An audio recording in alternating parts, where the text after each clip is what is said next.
Maharashtra diaries में आज हम बात करेंगे मुंबई के चर्चित दिशा सालियान आत्महत्या मामले की, जिसमें आदित्य ठाकरे को बड़ी राहत मिली है और महाराष्ट्र सरकार की तरफ से बॉम्बे हाई कोर्ट में दाखिल याचिका में यह बताया गया है कि दिशा सालियान का ये पूरा मामला जो है ये आत्महत्या का मामला है और आदित्य ठाकरे का इसमें कोई भी रोल नहीं है। इसके अलावा बात करेंगे शिवसेना यूबीटी और शिवसेना शिंदे गुट की लड़ाई की, जो अब एक बार फिर से सुप्रीम कोर्ट पहुंच चुकी है, जहां सुप्रीम कोर्ट में जो उद्धव ठाकरे गुट है उसने एक याचिका दायर करके शिवसेना का नाम और सिंबल पर अपनी दावेदारी ठोकने का काम किया है। इस पूरे मामले में 14 तारीख को सुनवाई भी कोर्ट में की जाएगी। इसके अलावा बात करेंगे मुंबई के मीरा रोड की, जहां पर कुछ दिनों पहले मनसे के कार्यकर्ताओं ने एक मारवाड़ी व्यापारी को पीटने का काम किया था, जिसके बाद आज मीरा रोड बंद का ऐलान किया गया है। चलिए विस्तार से इन तीनों खबरों की चर्चा करते हैं। नमस्कार, आप देख रहे हैं लोकमत हिंदी। मेरा नाम है सुन कनौजिया।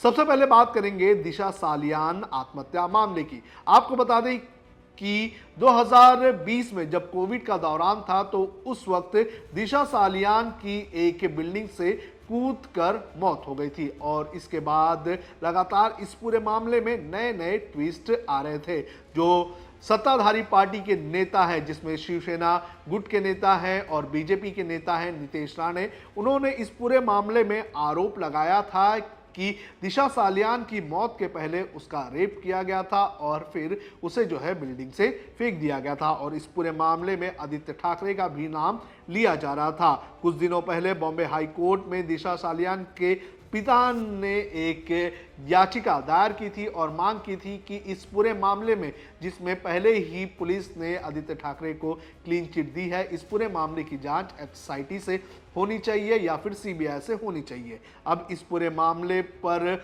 मालवनी पुलिस के अधिकारी ने सरकार की तरफ से अपना पक्ष रखा है और अपनी एक एफिडेविट दायर करते हुए ये कहा है कि दिशा सालियान की मौत में किसी भी तरह से किसी का कोई हाथ नहीं है।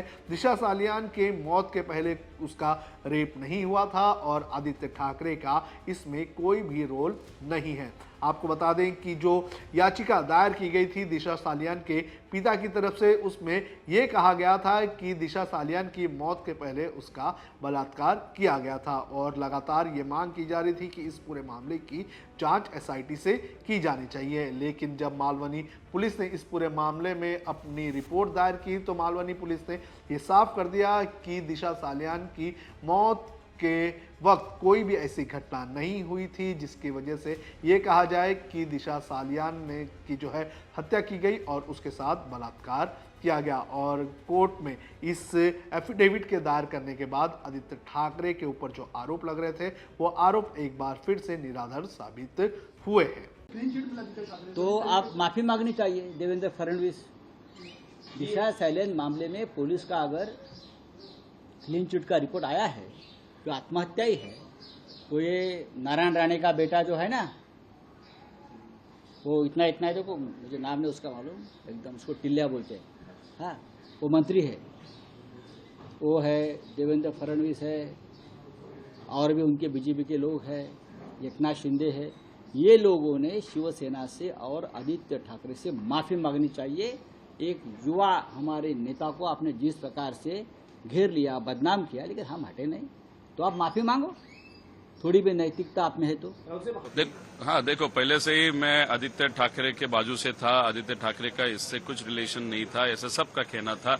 लेकिन ये जो भाजपा के लोग हैं या उनके जो अलाइज है जो महाराष्ट्र में आज उनके साथ सत्ता में है, उन्होंने दिशा सालियान का नाम और आदित्य का नाम जोड़ के उसमें पॉलिटिकल एडवांटेज लेने की कोशिश ली थी। हम सातत्य से बता रहे थे, ऑल द टाइम बता रहे थे कि उनका कुछ इसमें रिलेशन नहीं, लेकिन सिर्फ पॉलिटिकल गेन के लिए नाम इस्तेमाल किया गया था। अभी आज अगर आप देखो तो होम मिनिस्टर जो अपने सीएम है देवेंद्र फडणवीस जी, उनके विभाग ने अभी कोर्ट को बताया कि ऐसे कुछ रिलेशन नहीं है। तो हम सबका कहना है कि ये जो नेता है जिन्होंने आदित्य जी का नाम खराब किया था, और एक ऐसी औरत, एक लड़की जिन्होंने सुसाइड किया था, कुछ पर्सनल इश्यूज होंगे, तो उनका नाम जो आज दुनिया में नहीं है, उनका नाम इस्तेमाल करके आपने पॉलिटिकल गेन लेने की कोशिश की। तो ये जो नेता है उन्होंने माफी मांगनी चाहिए, लोगों की भी और आदित्य ठाकरे की भी।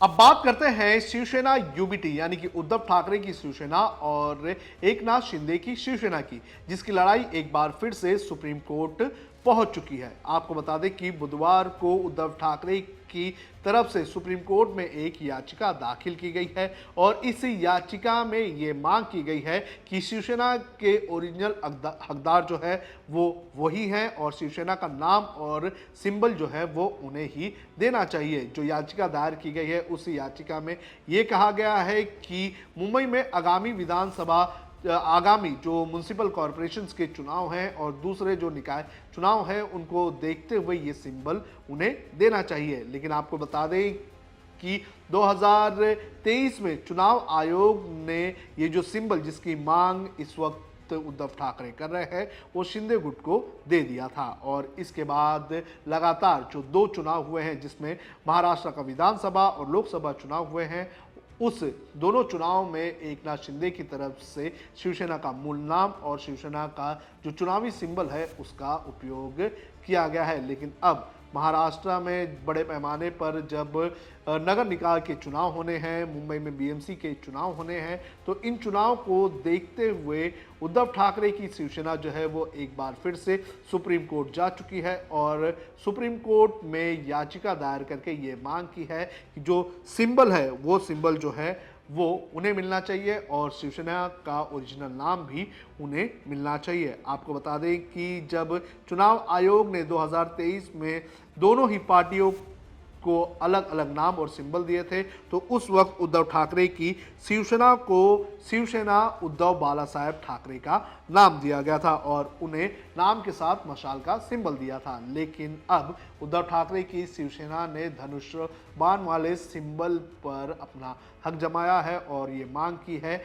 कि ओरिजिनल शिवसेना उनके पास है और लोगों की भावनाएं भी उनके साथ है और इसी के चलते उस सिंबल को उन्हें दे देना चाहिए। आपको बता दें कि इस पूरे मामले पर अब सुनवाई जो है वो 14 जुलाई को होगी। देखना ज़रूरी है कि 14 जुलाई को जब कोर्ट सुनवाई करता है तो इस याचिका पर आगे क्या कहा जाता है। अब बात करेंगे मुंबई के मीरा रोड से आए एक वीडियो की। आपको बता दें कि कल जब हमने एक वीडियो किया था उसमें हमने बताया था कि किस तरह से मीरा रोड इलाके में एक मारवाड़ी व्यापारी को महाराष्ट्र नवनिर्माण सेना के कार्यकर्ताओं ने पीटने का काम किया था और उसके विरोध में अब बड़े पैमाने पर मीरा रोड के जो व्यापारियों हैं उन्होंने आज एक दिन का बंद का ऐलान किया है। आपको बता दें कि गुरुवार को 11 बजे से लेकर 5 बजे तक मीरा रोड के व्यापारियों ने बंद का ऐलान किया है, जिसके चलते जो मीरा रोड की सभी दुकानें हैं लगभग आज बंद दिखाई दी। आपको बता दें